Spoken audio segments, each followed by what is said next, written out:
Now we're ready to do supply and demand analysis. We've got supply, we've got demand. Let's put them together and do some stuff. So we can use supply and demand together to analyze current events and the effects of possible changes. There's that newspaper, the crystal ball, and supply and demand curves. So let's see what we can do with this. So first of all, supply and demand together predict price and quantity. We've seen this a bit before. The intersection of supply and demand gives a price and a quantity. That's the equilibrium in a competitive market. Supply and demand, though, also give us a way to analyze the well-being or welfare of buyers and sellers. Buyers get a surplus. How is that? Well, think about it. They pay a price P, which is generally below their willingness to pay on the demand curve. And sellers, they get a surplus too, because sellers receive a price P, but that's generally above the marginal cost of producing another unit.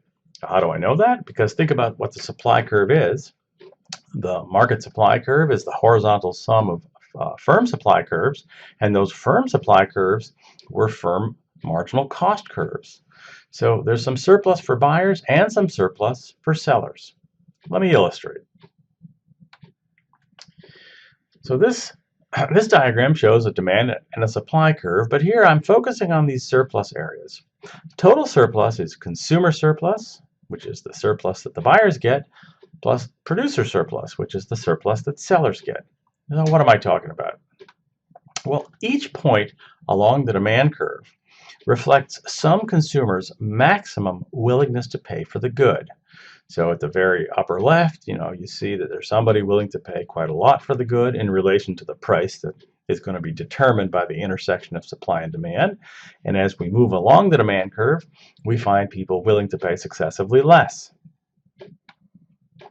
But the point is, people pay that price P star, and that difference between the maximum willingness to pay and the actual price that gets paid is a benefit to the consumer that we call each consumer's consumer surplus. If we add up all these vertical distances, we're basically adding up these bonuses or surpluses that the consumers get, and that is the overall consumer surplus. It's that kind of reddish triangle above the price and below the demand curve for units up to Q star. And there it is, CS. That's what we usually call it. There's an analogous producer surplus that we call PS. It's analogous. It's the difference between the price received and the marginal cost, now summed again across all the units sold. Now, the great news about markets, and this is really a pretty big deal, is that with perfectly competitive markets, that is with many firms selling homogeneous products, unfettered competition, that is competition with no regulatory interference, maximizes surplus. And regulations or various kinds of interferences in the market actually reduce surplus. Now, here's a picture of Adam Smith. This handsome fellow wrote a book called The Wealth of Nations. And people often cite Adam Smith when they're talking about how regulation would mess up markets, although to be fair to Adam Smith, he was a much more nuanced thinker than that. But still, this is a picture people often bring out when they want to patriotically announce that markets left to their own devices maximize the surplus of market participants. Well, it's nothing to sneeze at. It's a pretty nifty fact, or a pretty nifty feature of markets. Well, let's use our supply and demand analysis. Let's take something that's ripped from the recent headlines. Uber, a company that you no doubt will hear quite a lot about in business school, has been making a lot of controversy lately. And just in recent headlines, you could see, for example, that the French government ordered the Paris police to crack down on Uber after protests, and that Paris taxi drivers burnt cars in violent anti-Uber riots. And here are some vivid images of those controversial events. What in the world is going on, and how can supply and demand help us to understand this? Well, let's think about the impact of Uber on the market for rides. Now, prior to Uber's entry, only licensed taxi drivers who, in the case of Paris, paid $250,000 for licenses, only they are able to pick up riders. When Uber arrives, then Many people, essentially anybody with a car and some spare time, can also pick up riders. Well, what does this do? Well, it shifts supply to the right. That is, the market supply curve for rides in Paris is shifted to the right if Uber is allowed to enter. So let's think about how this works. Here's a demand curve, the downward sloping demand curve, and an upward sloping supply curve. The intersection of demand and supply produces these prices and quantities as equilibria. This is all before Uber arrives. Now, when Uber arrives, the supply, including Uber, is shifted to the right. Now that gives rise to a new equilibrium with a higher quantity and a lower price. So to say it as the slide says it, the price falls and the quantity rises. This is good news for consumers because the price is lower and there's more quantity traded, but it's bad news for traditional cab companies. Now, what do I mean by that?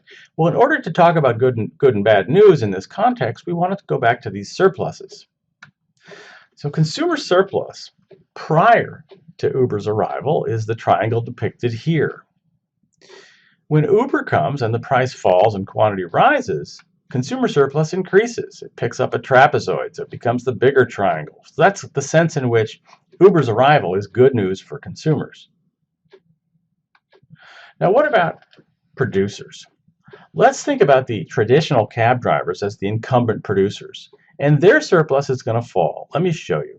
Let's start out with a triangle that depicts the incumbent producer's surplus before Uber arrives. It's that triangle between the old supply curve, which just represented the traditional cab companies, and the old price. But when Uber arrives and the price falls, now the component of surplus picked up by the traditional firms is just this smaller triangle. So the traditional firms lose a trapezoid from this region. And that's why they're mad and they're trying to turn over these Uber cabs because they've lost something with the entry of Uber. Let's take another example, the example of government ethanol subsidies. These shift out the demand for corn. Here's a nice picture of some corn plants. I'll just read to you. Young corn plants grow next to the Guardian Energy ethanol plant in Janesville, Minnesota. 5 years ago, the U.S. government projected that in 2012, ethanol production would use up 30% of the nation's corn supply. Last year, it used 40%. Well, what do you suppose that does to the market for corn? Well, demand for corn shifts out. Now, what does that do? We go from the intersection of the old demand curve D with the supply curve S. We go to this new demand curve D prime. The consequence of that is that the quantity of corn traded increases and the price rises. It turns out that this prediction is borne out in real life. That is, the impacts felt through supply and demand are real. This little quote from a New York Times article about the price of corn tells us that the price of corn has gone up, and even the price of a tortilla in Guatemala City has gone up, and it's had an effect on the consumers there. Eggs have increased in price as well because chickens eat corn. Well, let's move from the real world to just how one works a problem. So it's helpful to talk about that. We can work a supply and demand problem algebraically. We need to have a demand curve and a supply curve. In this course, we tend to use straight line functions, and so we'll work with those. Let's say that market demand is given by P equals 100 minus Q, and short-run market supply is given by P equals 20 plus Q. A typical task is to find the equilibrium price and quantity. So how do we do that? Well, we can make a picture, and we could draw in the supply and demand curves and see where the intersection occurs. We can also just use algebra. So over in that right-hand side box, I've set the price on the demand curve, P equals 100 minus Q, equal to the price on the supply curve, P equals 20 plus Q. And if we solve that equation, we get 80 equals 2Q, or Q equals 40. Where do we get P? Well, with a Q equal to 40, we could either plug that into the supply curve or the demand curve. We should get the same answer either way. And indeed, for example, using the demand curve, which is P equals 100 minus Q, plugging in Q equals 40 would give us P equals 100 minus 40, or 60. And there you have it. There's the solution to that problem. Now, how about find the new equilibrium after demand shifts? Well, the first thing to talk about is how we represent a demand shift. Before, the demand curve was P equals 100 minus Q. But in the top of the box on the right-hand side, I say now P equals 120 minus Q. So we could illustrate a shift in the demand curve by changing the intercept on the price axis of the demand curve. To find the new equilibrium, then, we just set the price on the demand curve equal to the price on the supply curve, or solve 120 minus Q equals 20 plus Q. And if we work through the algebra, we would find that Q equals 50 and P equals 20. But the bigger point, standing back, we had a shift outward in demand. So what would we expect? We'd expect an increase in price and quantity. And indeed, in this model, we see that Q equals 50 rather than 40, and P equals 70 rather than 60. So yes, Q and P both rise. So some takeaways from our supply and demand module.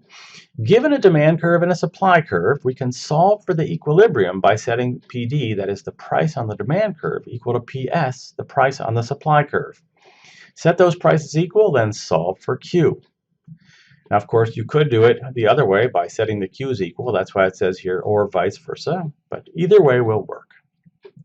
Next, a shift in supply or demand changes the equilibrium price and quantity. If demand shifts out and supply is upward sloping, then the price goes up and the quantity goes up. If supply shifts out and demand is generally downward sloping, then the quantity will go up and the price will go down. And you can probably imagine your way through the other possibilities.